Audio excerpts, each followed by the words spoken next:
പ്രസിഡന്റിനെതിരായി കേസെടുത്തതും മറ്റു കാര്യങ്ങൾ ചെയ്തു. ഇപ്പോഴും ഇതിലെ പ്രതികളെ രക്ഷപ്പെടുത്താൻ വേണ്ടിയിട്ടുള്ള ശ്രമമാണ് ഗവൺമെന്റ് നടത്തുന്നത്. ആ കുടുംബം CBI അന്വേഷണം ആവശ്യപ്പെട്ടു, സർക്കാർ അതിനെ എതിർത്തു. അല്ലേ?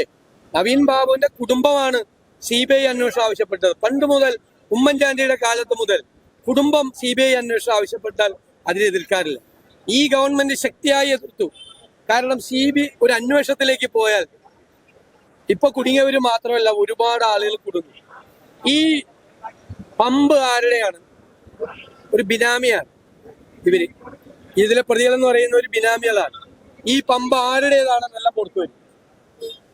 പ്രധാനപ്പെട്ട CPM നേതാക്കന്മാരുടെ ഷെയ്ഡി ഏർപ്പാടുകൾ അടക്കം വെളിയിൽ വരും എന്നതുകൊണ്ടാണ് സർക്കാർ ഈ കാര്യത്തിൽ CBI അന്വേഷിക്കുന്നത്. നവീൻ ബാബുവിന്റെ കുടുംബത്തിന് നീതി കൊടുക്കണം. ഈ കേസ് അട്ടിമറിക്കാനുള്ള ശ്രമങ്ങളാണ് ഗവൺമെന്റ് നടത്തുന്നത്. അതിനെതിരായിട്ടുള്ള ശക്തമായ പ്രതിഷേധം രേഖപ്പെടുത്തും.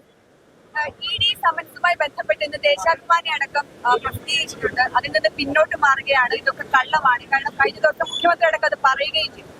അല്ല, ED നോട്ടീസിനെ കുറിച്ച് CPM-ന്റെ മുഖപത്രത്തിൽ എഴുതിയിരിക്കുന്നത് വായിക്കാൻ അറിയാൻ പാടില്ലാട്ടാണോ എന്ന് എനിക്കൊരു സംശയം. ഇനി അതല്ല, മനസ്സിലാക്കിയിട്ടും മനസ്സിലാക്കാതിരിക്കുകയാണെന്നാണ്.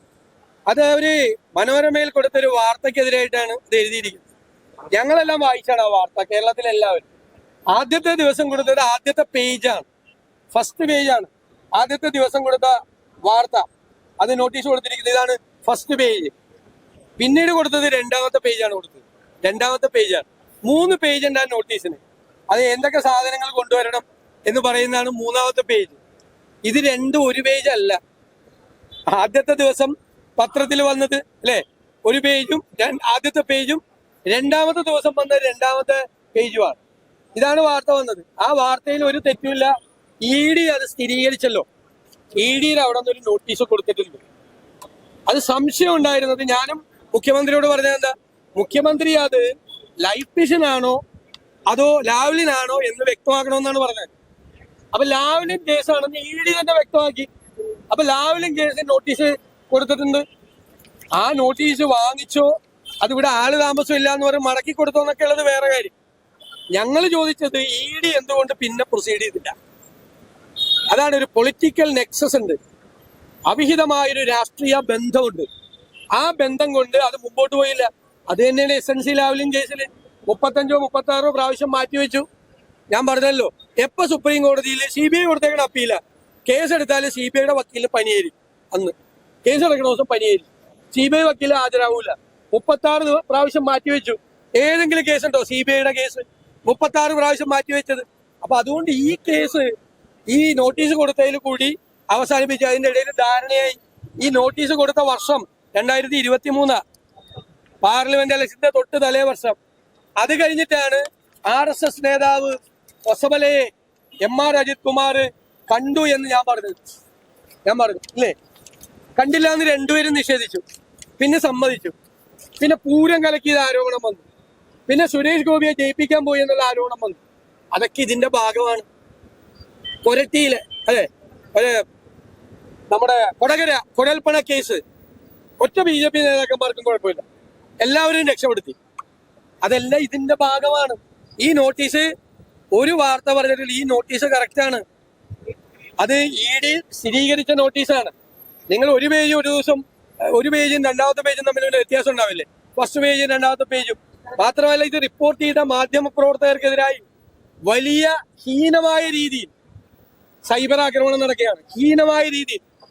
CPM-ന് എന്തോ ആവാമല്ലോ, അവരുടെ കുടുംബത്തെ വരെ ആക്രമിച്ചുകൊണ്ടുള്ള മാധ്യമ പ്രവർത്തകർക്കെതിരായ ഹീനമായ ആക്രമണമാണ് സൈബർ ആക്രമണം.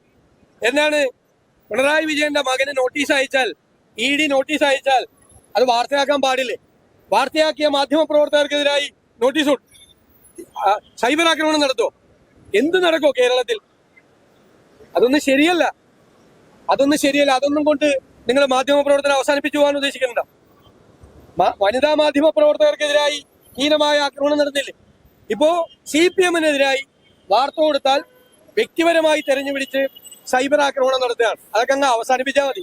അതൊക്കെ കയ്യിൽ വെച്ചാൽ മതി. ആ പരിപാടിയല്ല, അതൊന്നും ആയിട്ട് ഇറങ്ങണ്ട. അതാണ് ഞങ്ങൾക്ക് പറയാനുള്ളത്.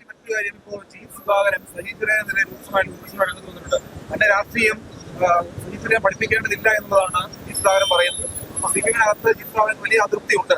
AK ബാലനെതിരെയും പരാതി. അല്ല, അവര് ജി സുധാകരനെ പോലുള്ള ഇത്രയും സമുന്നതനായ ഒരു നേതാവിനെതിരെ ഞങ്ങളെല്ലാവരും അടക്കം കേരളം മുഴുവൻ ബഹുമാനിക്കുന്ന ഒരു രാഷ്ട്രീയ നേതാവിനെതിരായി, സ്വന്തം പാർട്ടിയിലെ രാഷ്ട്രീയ നേതാവിനെതിരായി സൈബർ ആക്രമണം നടത്തുന്ന ഒരു പാർട്ടിയായി CPM അധപതിച്ചല്ലോ. ഞങ്ങളെല്ലാം വളരെ ബഹുമാനത്തോടുകൂടിയും ആദരവോടുകൂടി നോക്കിക്കാണുന്ന, ഞാൻ ഇപ്പോഴത്തെ സംഭവത്തിന്റെ പശ്ചാത്തലത്തിലല്ല പറയുന്നത്. അതൊരു നീതിമാനായ രാഷ്ട്രീയ പ്രവർത്തകനാണ്. ഞങ്ങൾ അദ്ദേഹം പൊതുമരാമത്ത് മന്ത്രിയായിരുന്നപ്പോ പൈസ കൊടുക്കുന്നത് 140 നിയോജകമണ്ഡലത്തിലും ഒരുപോലെയായിരുന്നു. ഞാൻ അഭിനന്ദിച്ചിട്ടുണ്ട് അദ്ദേഹത്തെ നിയമസഭയിൽ. ഞാനന്ന് പ്രതിപക്ഷത്തിൽ നിന്ന് മന്ത്രിമാരെയൊക്കെ വിമർശിക്കുന്ന കാലത്ത് ഈ മനുഷ്യനെ ഞാൻ അഭിനന്ദിച്ചത് 140 നിയോജകമണ്ഡലത്തിലേക്ക് ഒരുപോലെ കൊടുക്കും പൈസ.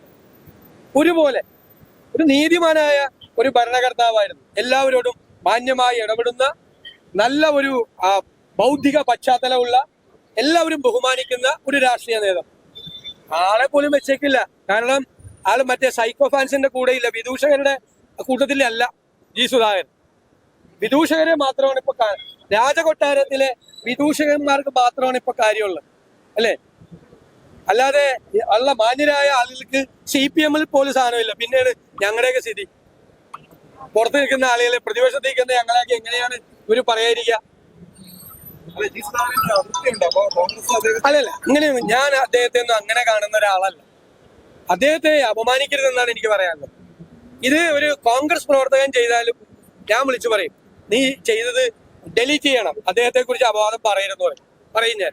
കാരണം അത് നമ്മുടെ ഉള്ളിലൊക്കെ അദ്ദേഹത്തിന്റെ പ്രവൃത്തി കൊണ്ടും പെരുമാറ്റം കൊണ്ടും ഒരു ഞങ്ങളുടെയൊക്കെ മനസ്സ് നിറച്ചിട്ടുള്ള ഒരാളാണ്. ഞാൻ എന്നും ബഹുമാനത്തോട് നോക്കി കാണുന്ന ആളാണ്. ഞാനത് നിയമസഭയിൽ പറഞ്ഞിട്ടുള്ളതാണ്. അദ്ദേഹം എന്റെ നിയോജകമണ്ഡലത്തില് ഒരു പാല ഉദ്ഘാടനത്തിന് വന്നപ്പോഴും ഞാൻ പരസ്യമായി പ്രസംഗിച്ചു, എന്റെ തെരഞ്ഞെടുപ്പിന് തൊട്ടുപോകും. അത് അങ്ങനെയൊക്കെ അദ്ദേഹത്തെ പോലെയൊക്കെ ഇത്രയും സമുന്നതനായ ഒരു നേതാവിനെയൊക്കെയാണ് ഇവര് ഈ ആളുകളെ വെച്ചുകൊണ്ട്, ഇതുപോലത്തെ ഈ കൂലിപ്പട്ടാളത്തെ വെച്ചുകൊണ്ട് അപമാനിക്കുന്നത്. അതിൽ നിന്ന് അവര് പിന്തിരിയണമെന്ന് എനിക്ക് പറയാം. അത് പാർട്ടി പരിശോധിക്കുക. പാർട്ടിയല്ലേ പാർട്ടി പരിശോധിക്കുക. അത് പാർട്ടിയാണ്, ഞാനല്ലാണോ അവിടെ? തരൂര് വീണ്ടും മോദി സ്ഥിതിയുമായിട്ട് ഇറങ്ങിയിട്ടുണ്ട്. എനിക്കറിയില്ല, ഞാൻ കണ്ടില്ല. ഒരു കാര്യം കൂടി, ഈ മുന്നണി വിപുലീകരണവുമായി ബന്ധപ്പെട്ട് CK കാര്യമായി എന്തെങ്കിലുമൊക്കെ ചർച്ച നടന്നിട്ടുണ്ടോ? അല്ല, അതൊക്കെ ഈ ഉചിതമായ സമയത്ത് പറയും.